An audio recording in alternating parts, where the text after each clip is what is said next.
la consulta popular en puerta, el INE sufrió un recorte presupuestal de 2.369 millones de pesos. Para este ejercicio democrático, el instituto había pedido el 28 de octubre del 2020 a la Cámara de Diputados un presupuesto de 1.499 millones de pesos. Sin embargo, este monto no solo le fue negado, sino que el instituto enfrentó un recorte. El presupuesto solicitado por el INE era de 20.463 millones de pesos. Sin embargo, el presupuesto aprobado fue de 19.523 millones de pesos, más un recorte de 869 millones de pesos. En total, al INE le dieron 2.369 millones de pesos menos. Este impacto económico tuvo una repercusión en el número de casillas que se instalarán, el tipo de papel que se ocupará y el mecanismo de conteo, ya que no se utilizará el PREP. Así, el INE tuvo que ajustar las cifras. Y de las 104.000 casillas que se tenían previstas, únicamente se instalarán 57.001, que representa un gasto de 522 millones de pesos. Milka Ramírez. Bueno, y esta noche para hablar de esta consulta, pero también de muchos otros temas más del ambiente político del país, del papel del INE, de la democracia en México, le doy la bienvenida a este estudio al Heraldo Televisión, al consejero presidente del Instituto Nacional Electoral, Lorenzo Córdoba. Lorenzo, bienvenido. Salvador, un placer estar contigo. Gracias, al contrario. Lorenzo, decía José Woldenberg, que tú conoces bien, trabajaste con él en el antiguo IFE, que el árbitro electoral debe ser discreto y eficiente. Bueno, hace poco Olga Sánchez Cordero también habló de esto y dijo, le agregó que también tenía que ser neutral o que no era árbitro. Incluso tú en su momento le contestaste a este comentario. Yo quiero empezar esta entrevista preguntándote, ¿cómo concibe Lorenzo Córdoba el arbitraje del INE? En estos momentos, en esta coyuntura política que estamos viviendo, ¿sigue siendo vigente la definición que hizo José Woldenberg? Sin lugar a dudas sí, aunque con el complemento que el propio Woldenberg, por cierto, después de este episodio que tú comentabas, subrayó estar de acuerdo conmigo. Es decir, tiene el árbitro, entre más discreto sea, es mejor para todos, excepto cuando los jugadores traspasan las reglas establecidas y en ese momento se necesita un árbitro estricto y puntual en la aplicación, estricto con las reglas, con la aplicación de las reglas y puntual en la aplicación de eventuales sanciones, ¿no? ¿Qué es lo que tú le contestaste en su momento a la secretaria Sánchez Cordero? Y sigue siendo vigente el mismo principio. Estabas de acuerdo, pero que había que actuar cuando se requería. Pues lo que pasa es que tú tenías en ese momento a una serie de actores políticos que habían vulnerado la ley y por lo tanto el papel del árbitro en este caso es sacar tarjetas, para utilizar la metáfora en el fútbol, ¿no?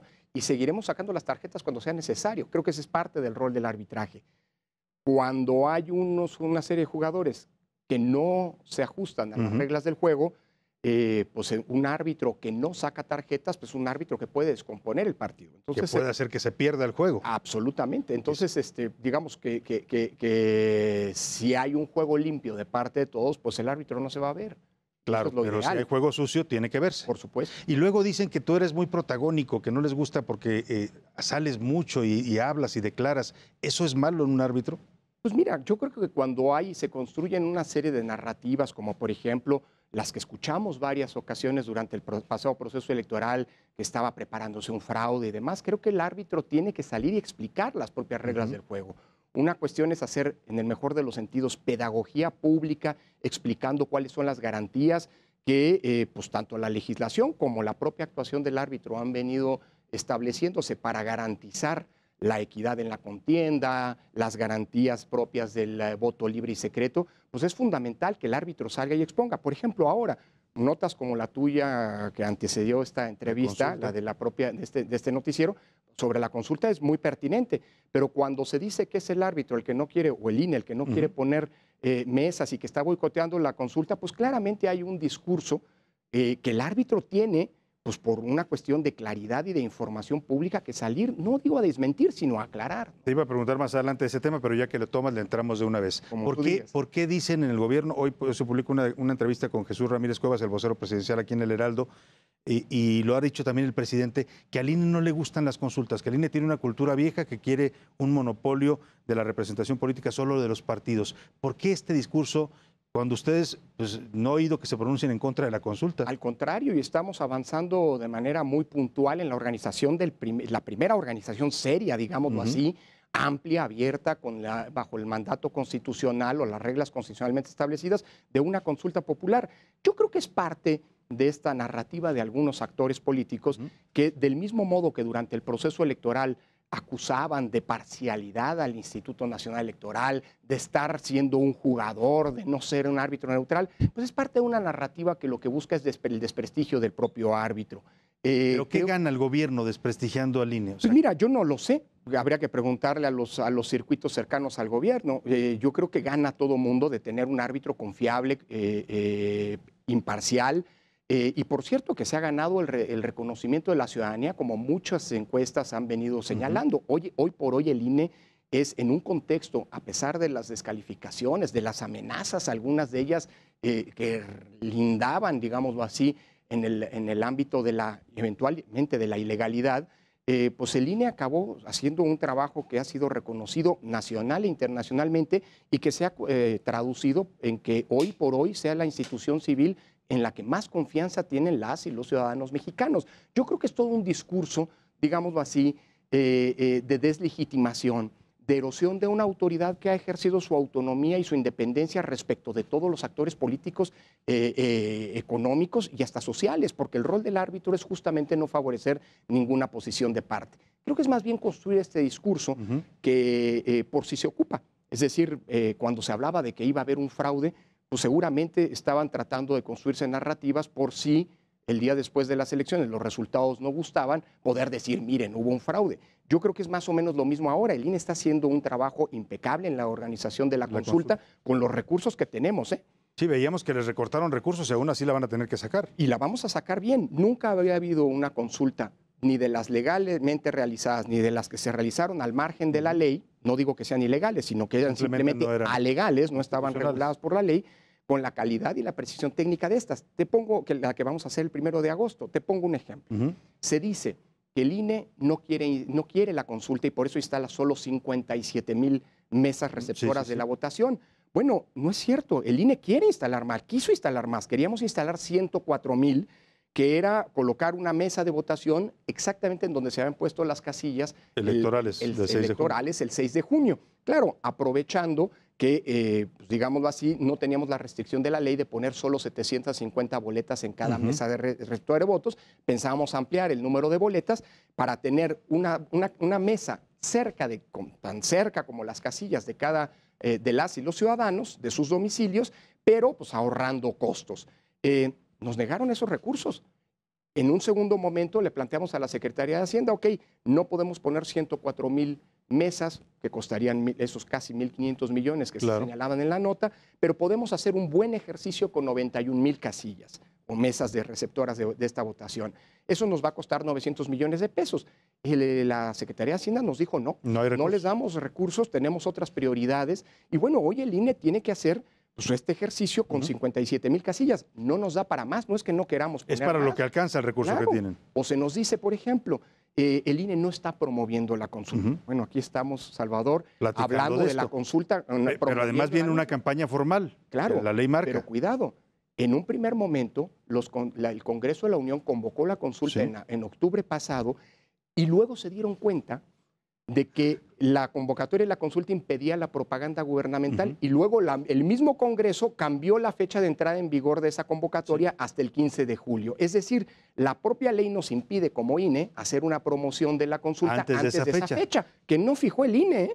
Hay quien dice que el INE la va a hacer hasta el 15. No, eso lo fijó el Congreso de la Unión. Por cierto, la mayoría en ambas cámaras del Congreso de la Unión. Entonces, estos son los discursos falaces que buscan construir la idea de que el INE está en contra de mecanismos de participación ciudadana. ¿Qué tiene que hacer el órgano electoral frente a estas acusaciones falaces, falsas? Pues aclarar. Eso no es protagonismo, es simple y sencillamente cumplir con el derecho a la información que tienen las y los ciudadanos. Ahora, mexicanos. Se va a hacer la consulta, 57,000 mesas, son mesas receptoras, no son centros de votación, no se vota, digamos, se participa.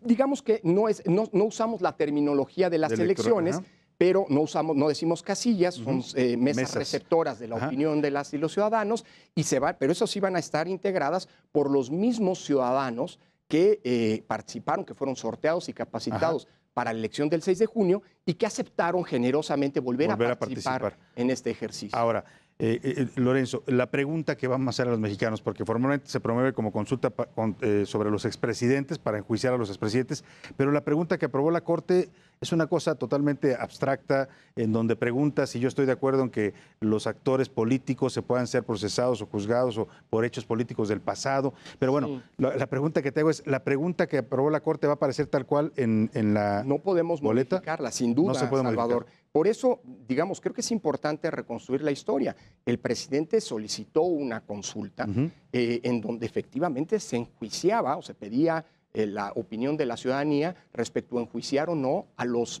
expresidentes. La Corte dijo que eso no se podía preguntar. Sí. No lo dice el presidente no lo del dices INE tú, lo antes de que dijeron alguien los venga a ministros. acusarnos a Claro. nosotros. Eso lo dijo la Corte y por eso la Corte reformuló la consulta en esta pregunta compleja, sin lugar a dudas, que es si se quiere, si se está de acuerdo o no en aclarar las decisiones políticas del pasado, respetando el marco constitucional, a cargo de actores políticos para que se haga justicia a quienes fueron afectados. Una pregunta compleja, pero tal cual la aprobó la Corte, es como tiene que aparecer en la propia boleta. ¿Y en esta boleta va a aparecer sí o no simplemente? Sí. Si estoy de acuerdo o no estoy de acuerdo. Así es, porque en el momento en que se arrancaron los trabajos de la consulta, no se había aprobado esta modificación que llegó tarde, que hizo el Congreso, una modificación a la ley de consulta popular, que establece una tercera posibilidad, la de la abstención, lo cual es un poco raro, porque la nueva ley va a decir que no se va a aplicar en esta consulta, pero en el futuro las consultas tendrán 3 respuestas, sí, no y abstención. Hasta donde yo me acuerdo, la abstención es simple y Simplemente sencillamente no vas, no ir. no te presentas. Pero bueno, en Así está la esta ley. consulta habrá 2 respuestas, sí o no, a esta Y pregunta. para cerrar el tema de la consulta y que quede claro, el INE está trabajando, va a hacer las cosas bien y no tiene nada en contra de la consulta. Para nada, no solo estamos trabajando, sino además estamos teniendo una gran respuesta de la ciudadanía, Salvador. Datos de esta mañana, esto se mueve todos los días. Ya tenemos de los 285,000 ciudadanas y ciudadanos que vamos a necesitar para administrar cada una de estas 57,000 mesas receptoras de la opinión de la ciudadanía, ya tenemos hoy al 70% de las y los ciudadanos que han aceptado de estos 285,000 que necesitamos y de estos prácticamente el 60% ya están capacitados para esa función. La mejor prueba de que aún un poco menos de un mes, 4 semanas de la consulta, pues el INE está avanzando y vamos a tener el próximo 1 de agosto la mejor consulta popular que se haya realizado en nuestra historia reciente. Y es un ejercicio histórico. Sin lugar a dudas. Porque esto va a seguir y podemos después tener muchas consultas sobre muchos temas. De hecho, la Constitución establece que puede haber una consulta cada año y por lo pronto, pues este es el primer ejercicio. Y esto hay que verlo como un ejercicio paulatino. Se ha cuestionado mucho. ¿Y qué pasa si no participa el 40% que la Constitución si no es exige vinculatorio para que no se vuelva vinculante? Bueno, yo creo que la democracia se practica todos los días, con independencia o no de que se alcance el 40%. Ojalá y se alcance. Ojalá llegue. Después va a ser un problema para otras autoridades. Ya traducir cómo se va a volver vinculante esta pregunta, pero lo importante es por lo pronto un ejercicio serio, con base constitucional, bien hecho, inédito. Vamos a tener un número de mesas, como te decía, inédito.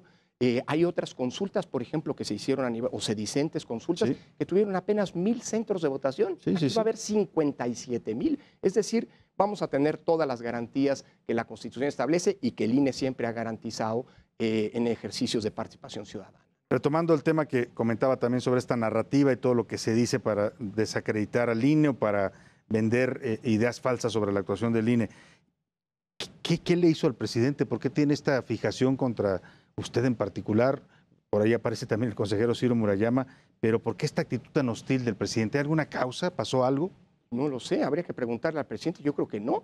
Somos funcionarios que hemos cumplido. Mira, es el mismo INE que hace 3 años declaró al propio presidente López Obrador como... Yo lo recuerdo esa noche usted hablando de la elección más libre de la historia, de una fiesta democrática, dando a conocer los resultados. Hubo incluso Viva México en el Consejo cuando se dan a conocer los resultados.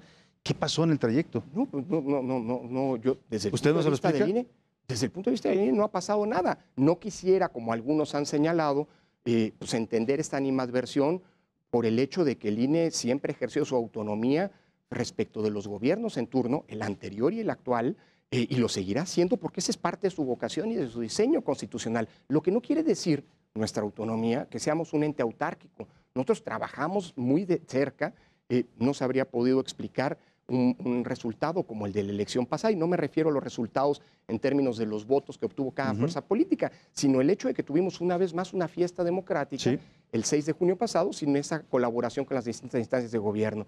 Mira, no lo sé, son las cuestiones curiosas de la vida política, pero como yo no soy un político, habría que preguntarle a los políticos. Salvador, antes de la elección del 18, muchos me acusaban a mí de ser proclive al hoy presidente López Obrador, en parte por la cercanía. Me llegaron a acusar de eso. Por la cercanía personal de mi padre, porque cuando aparecía en los spots de su partido como dirigente del mismo, el INE aplicó la ley y permitía que apareciera lo que algunos vieron como un signo de favoritismo del INE en favor, mira, de esa opción política. Yo creo que es parte de la, pues digámoslo así, del natural trabajo de un órgano electoral. A mí me gusta, y en tu espacio lo he citado en otras ocasiones, Salvador, citar mucho aquella frase de Eduardo Galeano, cuando hablando del árbitro en el fútbol decía, es que el árbitro está condenado a quedar mal con todos. El que gana siempre va a decir que ganó a pesar del árbitro, y el que pierde, por supuesto, va a decir que perdió por culpa del árbitro. Yo creo que es más bien eso, pero bueno, insisto, de este lado no hay nada, al contrario. Nada, no le afecta, digamos, no afecta su trabajo, entiéndolo por lo que me dice, pero no afecta su ánimo, a veces tanta presión, tantas campañas que le han enderezado, incluso por ahí alguna vez amenazas de ir a su casa y hacerle cosas. Bueno, mira, yo creo que la ciudadanía al final del día se expresó y respaldó al INE frente a ese tipo de amenazas. No es casual que antes de las elecciones el INE tenía un respaldo ciudadano de un 63%, 60-62% de ciudadanas y ciudadanos que confiaban en el trabajo del Instituto Nacional Electoral, y hoy esa cifra, después de las elecciones, se ha elevado a más del 70%, por cierto, con cifras históricas en este sentido. Yo creo que eso hay que entenderlo en el contexto, y desde este punto de vista, mira, yo voy a terminar mi mandato en 20 meses más. Habrá una convocatoria pública, se inscribirán muchos que querrán ser presidentes o presidentas del INE. Pues mi consejo es, si no les gustan las presiones, mejor no se metan. Porque parte del trabajo dicen, el que no se quiera quemar, que no se arrime la... Así es. Mira, yo te diría, Salvador, pues este es un trabajo en el que existen naturalmente presiones. Pueden ser indeseables, pueden no ser correctas, pero existen. Este es el arbitraje de la política. El chiste no es que haya presiones o no, sino si uno se deja presionar o no. Yo creo que el INE nunca se ha dejado presionar. ¿Lorenzo Córdoba se deja presionar? No, no me dejó presionar. Ahí está ahí está digámoslo así, bueno, lo que ha pasado en estos 7 años. Hablaba de la autonomía del INE, y el presidente anuncia que viene una reforma electoral, y ha hablado de lo que no le gusta del INE, dice que lo va a respetar, por lo menos eso se comprometió con empresarios, no voy a meterme con el INE, pero sí habla de cambiar el método de elección de los consejeros y la representación proporcional, los plurinominales. ¿Qué piensa de esta propuesta del presidente, de lo que ha dicho hasta ahora? Mira, yo te diría, Salvador, que siempre, ¿es indispensable una reforma electoral? Quiero ser claro, no. ¿No en este momento? No, bueno, si hay una reforma electoral, qué bueno, pero ¿es indispensable? ¿Necesaria? No. Urgente, no. Mira, podemos ir a las elecciones del 2024 con el marco normativo que nos permitió el 6 de junio pasado tener la mejor elección desde el punto de vista de la participación, de la apropiación de la ciudadanía del proceso electoral en medio de la pandemia, del funcionamiento de la dimensión técnica y operativa. Tuvimos una elección extraordinaria en ese sentido. ¿Podríamos ir con estas reglas al 24? La respuesta es sí. ¿Conviene mejorarlas? La respuesta es sí, también. Claro. Dicho eso, ¿para qué queremos una reforma? Si es una reforma, hay que saber qué se quiere cambiar para mejorarlo. El año pasado, Morena, por cierto, celebró el proceso de designación de 4 consejeros electorales. ¿Se puede mejorar? Probablemente sí. Hay que ver cómo y poner sobre la mesa en qué sentido. Segundo, si hay una reforma, ojalá sea una reforma para, digámoslo así, mejorar lo que hoy tenemos. Porque aquí vale la máxima de los anglosajones, Salvador. Si funciona, no lo arregles, porque a lo mejor lo descompones. Entonces hay que saber muy bien para qué queremos esta reforma, cuál es el diagnóstico, qué se quiere cambiar, si los cambios que se sugieren son para mejorar. Y te diría, en tercer lugar, ojalá y si hay una reforma, sea una reforma congruente con las que hemos tenido en los últimos 30 años. Son reformas que paulatinamente han resuelto problemas y mejorado el sistema electoral que tenemos. Si queremos una reforma para retroceder en las conquistas democráticas de los últimos 30 años, yo digo que no vale la pena. Y hablando de la representación proporcional, yo creo, pero esa es una discusión pública, que la representación proporcional es indispensable para reflejar un país tan plural y diverso como lo es México, Y en este sentido, ojalá y una reforma hacia adelante refuerce el reflejo de esa representación plural, de esa diversidad y de ese país rico y diverso como lo es el nuestro. Ya me van a cortar, me quedan 30 segundos, pero quiero hacer esta pregunta porque su padre fue un conocido sociólogo, politólogo, militó en la izquierda, estuvo en el Partido Comunista, fundó el Partido Socialista de México, fundó el PRD. Lorenzo Córdoba, usted me dijo hace un momento, no soy político. ¿En algún momento le interesa entrar a la política una vez que termine su encargo en el INE? No, mira, me interesa volver a la academia. Eso va a ser. Desde la academia también se hace política, en el mejor de los sentidos, lo que no quiere decir ser un político profesional. Así que vengo de la academia, hoy estoy prestado a la función electoral. El 4 de abril de 2023, quien me quiera buscar me encontrará en mi cubículo del Instituto. ¿No lo veremos buscando un cargo de elección? No, hombre, para nada. Yo tengo una función que cumplir aquí. Lorenzo Córdoba, gracias por visitarnos en el estudio y gracias por la apertura. Me despido de usted, como cada noche, contento y agradecido por su atención. Lo dejo en la programación del Heraldo TV, ya sabe, mañana en punto de las 8, aquí lo espero. Que pase una excelente noche y que descanse. Hasta mañana.